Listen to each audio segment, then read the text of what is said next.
In 1324, a man left West Africa on pilgrimage to Mecca, and he did such damage to the Egyptian economy on the way through that people were still writing about it a dozen years later. The story, as Arab chroniclers tell it, is that Mansa Musa of Mali arrived in Cairo with an enormous retinue and an enormous quantity of gold, and that he gave it away to officials, to merchants, to anyone who impressed him. He spent, and he tipped, and he made gifts on a scale the city had never absorbed before. And the price of gold in Cairo fell and stayed depressed for years. Treat the details with care. These accounts were written by people repeating what they had heard, and medieval chroniclers enjoy a good number. But the core of it is not folklore. Al-Umari, writing in Cairo roughly a decade later, was talking to people who remembered it, and what he records is not merely that a rich king came through, it is that the market had not recovered. Now here is the question nobody asks about that story, and it is the one worth an hour of your attention. Where did the gold come from? Not geographically, though we will get there. Economically. What kind of state produces a ruler who can debase the currency of a foreign empire by accident, on holiday? Because the obvious answer is wrong. Mali was not rich because it had gold mines. Mali, in the strict sense, did not own the gold mines at all. And the kings knew it, and there is very good evidence they deliberately chose not to try. Mali was rich because of where it sat.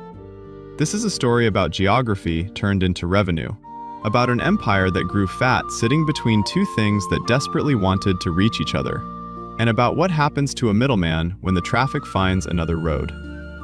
Let us start with the desert, because the desert is the whole point. Look at West Africa and you see bands. In the far south, forest, wet and dense. North of that, savanna, the open grassland, well watered enough for farming, and crucially, south of the belt, where the tsetse fly makes life impossible for horses and cattle. North of that, the Sahel, the shore, which is exactly what the word means, the coastline of the sand. And north of that, the Sahara, which for most of human history was not a place people crossed casually. Now the crucial fact. Gold is in the south, in the alluvial deposits of the river valleys near the forest edge, the bambouk and bure fields, and later others. Salt is in the north, in the desert itself, at places like Tagaza, where it lies in slabs in the ground, and where, according to travelers, the buildings themselves were made of salt because there was nothing else. And each side needed what the other had, absolutely and non-negotiably. We tend to think of salt as a condiment. In a hot climate, for people who sweat all day doing agricultural labor and who have no refrigeration, salt is a physiological necessity and the only reliable preservation technology in existence.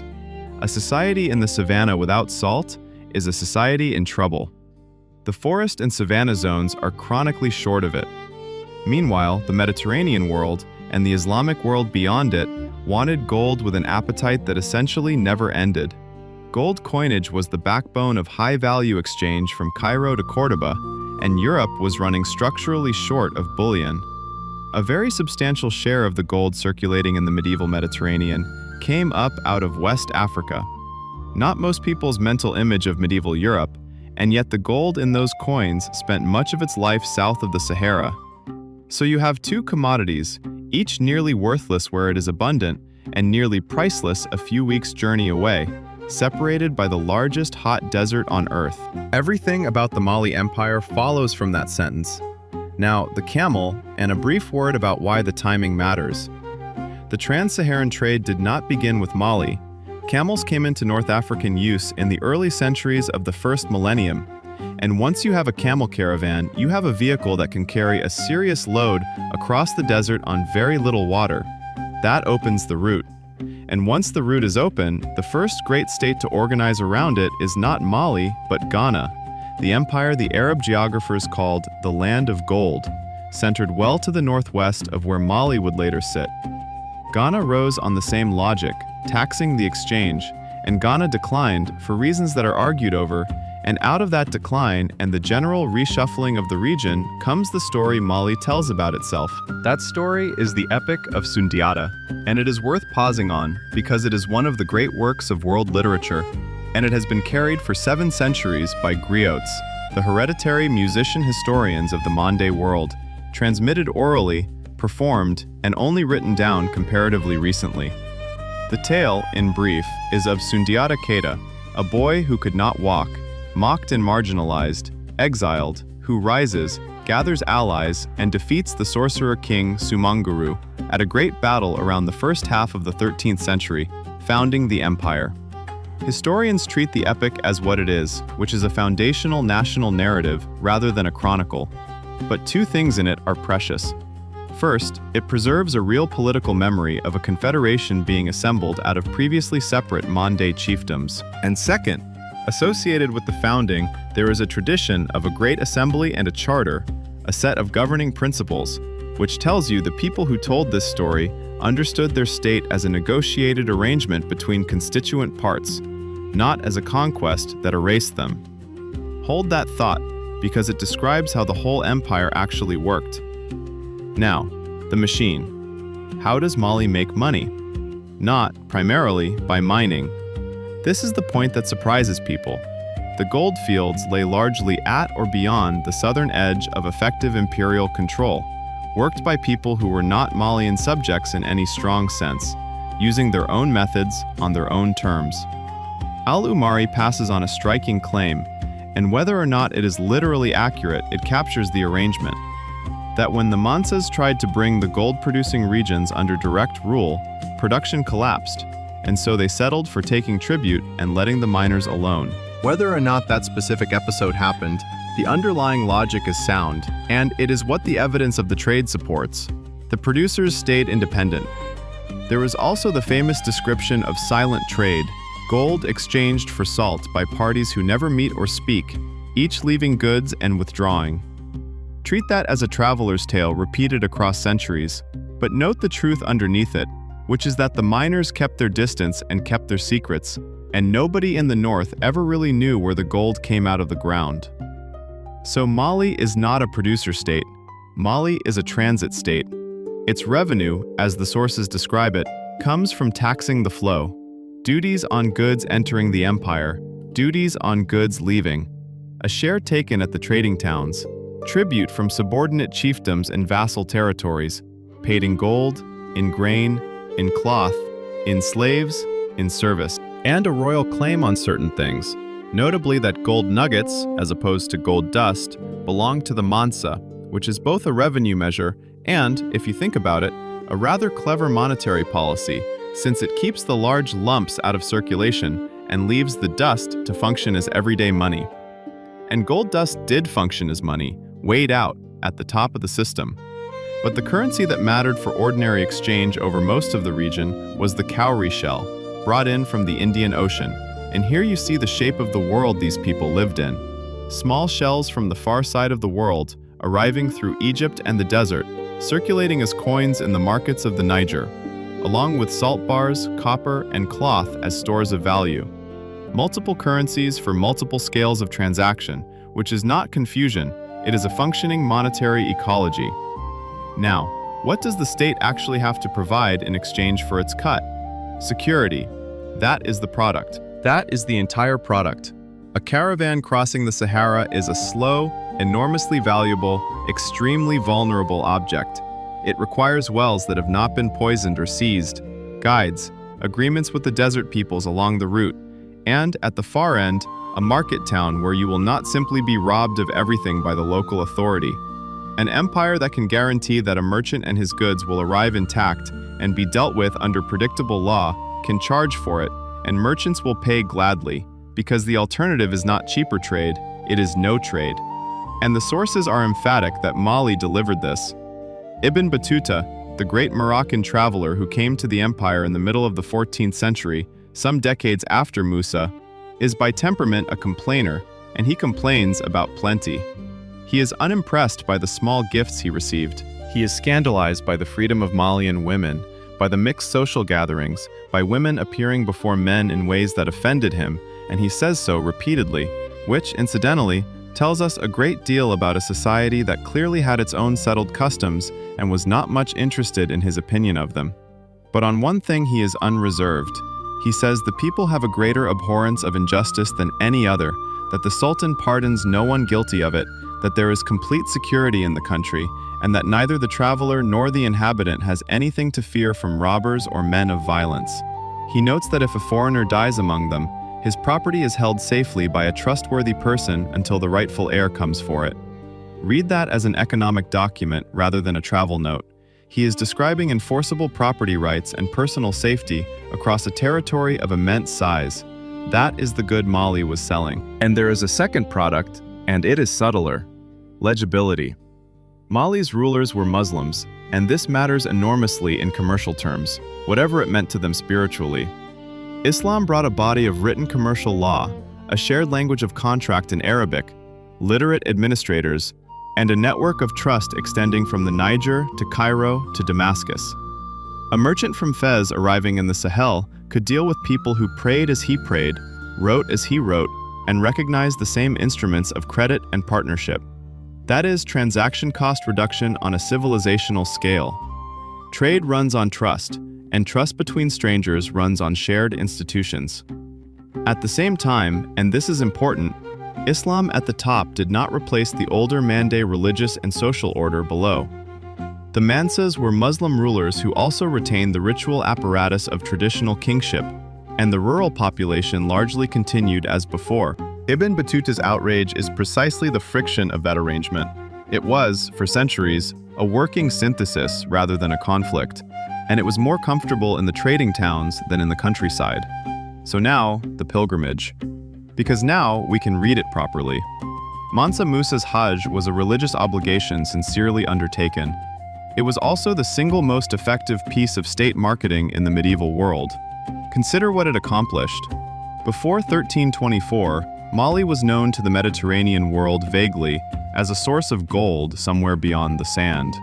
After 1324, Mali was known to have a king so wealthy that he moved markets in Cairo. Within a couple of generations, European mapmakers were drawing him. The Catalan Atlas, made in Majorca in the later 14th century, shows a crowned black king seated in West Africa holding a golden orb, with a caption describing him as the richest and most noble lord of the region on account of the abundance of gold. That is a Mediterranean chartmaker who has never been within 2,000 kilometers of the place, placing Mali on the mental map of Europe as the terminus of the Gold Road. And it worked in the other direction too. Musa returned with scholars, with architects, with books, and poured investment into Timbuktu and Gao, and the intellectual infrastructure of the empire. Mosques were built. The scholarly community that would make Timbuktu famous took root and grew, and would, in later centuries under Songhai, become genuinely formidable, with a manuscript culture whose surviving remnants are still being cataloged and preserved today.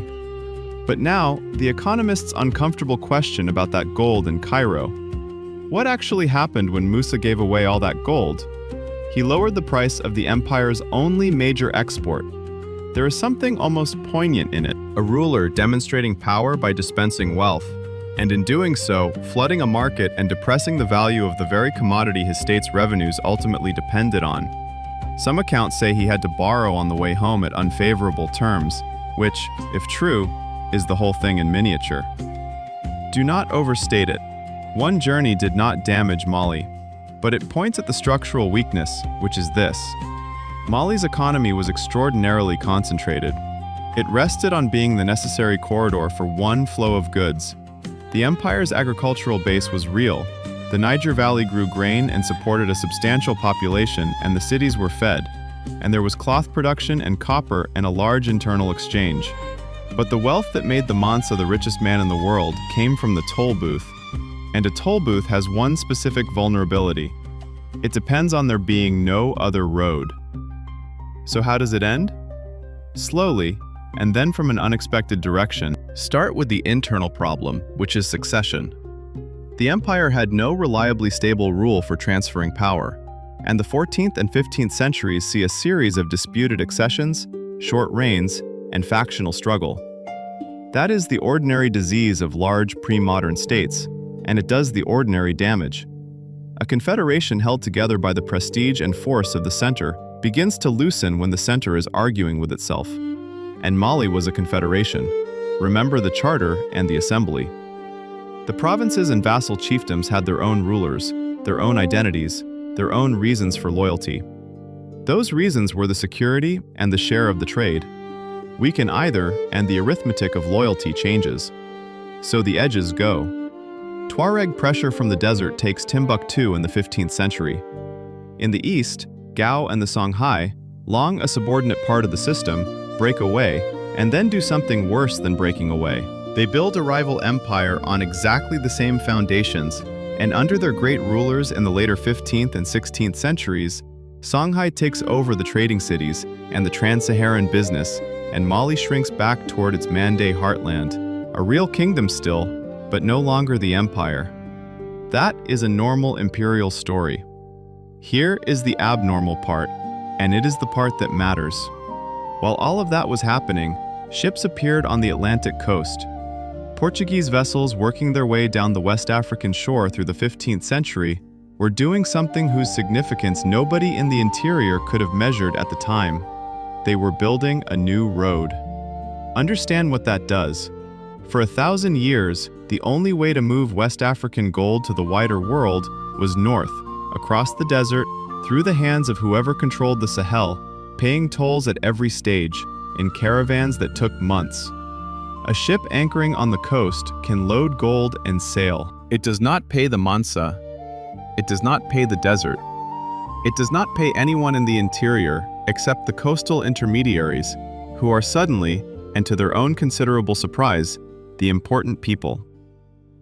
The trade did not vanish overnight. Trans-Saharan commerce continued for centuries and remained significant. But the direction of value in West Africa began, slowly and then decisively, to rotate from north to south, from desert to ocean. And the states that had been built to tax the northern route found themselves, without anyone attacking them, standing beside a road with less traffic on it. This is precisely the same structural event that hollowed the inland states of Asia when the sea routes matured. The middleman's nightmare is not a competitor, it is a bypass. Then the ending, which is brutal and quick, and worth telling because of the detail in it. In 1591, the Moroccan Sultan sent an army across the Sahara against Songhai. Crossing the desert with a military force was a substantial gamble, and a large part of the force did not survive the journey. What arrived at Tondibi was a modest number of men, far outnumbered by the Songhai army. And they had firearms, arquebuses and some artillery against a force whose equipment was of the previous military age. The battle was decisive, and Songhai as an imperial structure ended. But notice what the Moroccans actually achieved. They took the cities and they could not take the trade.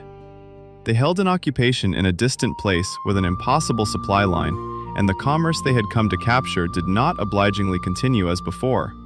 The prize turned out not to be a thing you could seize, because the prize had never been a place, it was a flow, and flows go elsewhere.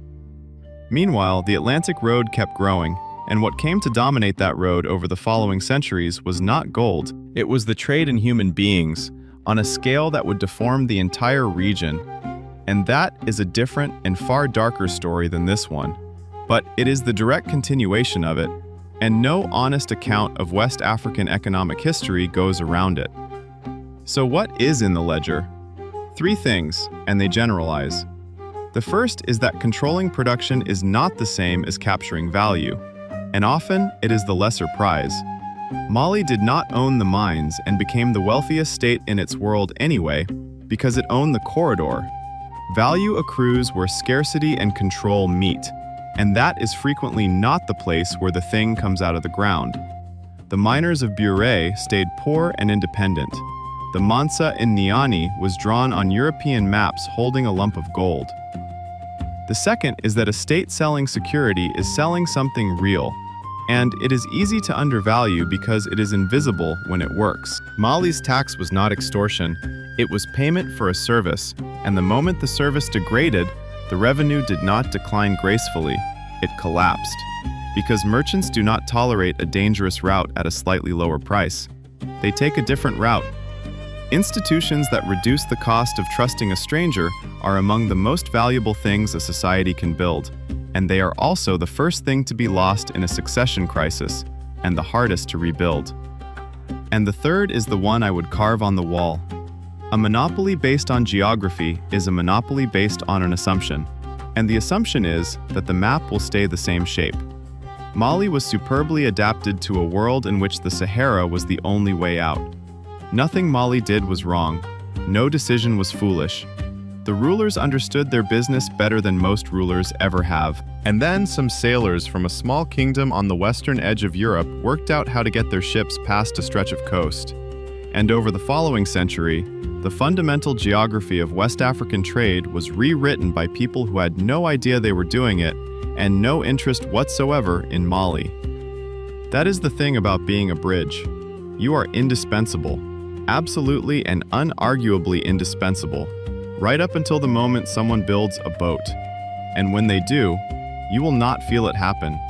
There will be no battle, no fall, no moment to point at. There will only be a slow reduction in the number of caravans year over year, and a court that still has all its ceremony and all its titles and all its law, sitting in the right place on a map that has quietly stopped mattering.